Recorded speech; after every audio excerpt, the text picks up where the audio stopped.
Okay, so here's how you do this assignment. First of all, you'll need the document open, which you already have. You'll also need ptable.com open.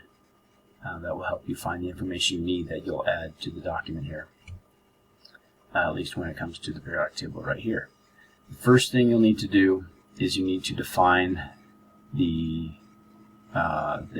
term here, which is energy levels. I added chemistry because energy levels chemistry will help you find the right definition. Once you find the definition, type it here in your own words. Okay?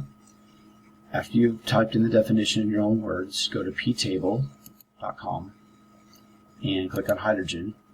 And then on the left side here, I want you to click on energy levels, because that relates to the word that we're trying to understand and see the trends on the periodic table. So when you click on energy levels, you'll notice that the shading changes. So now you have it from light to dark green, almost white to dark green. If you look up here, you can kind of understand what it means.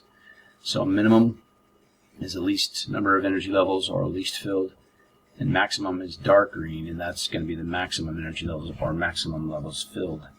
So you can see that there's a trend here, right?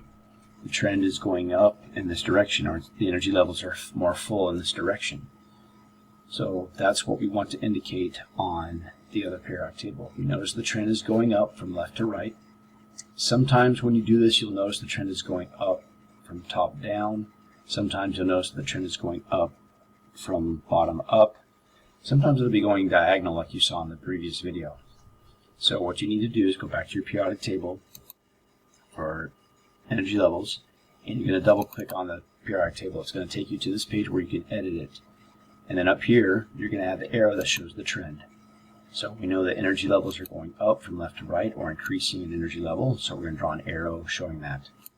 Paste it in there and save. Okay, now this one is done. So then you're going to go down to the next one. This says electronegativity. So you're going to look that up. Electronegativity, Google that, find a good definition, type it in here in the correct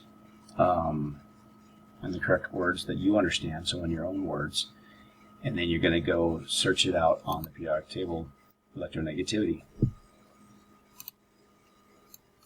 So that's all you have to do. Identify the term, define the term, find the term on the periodic table, and figure out what the trend is, which direction it goes, and mark it on your periodic table here with the correct arrows. I think there's 5 or 6 for you to do. It shouldn't be too difficult, and make sure you turn it in by the end of the period.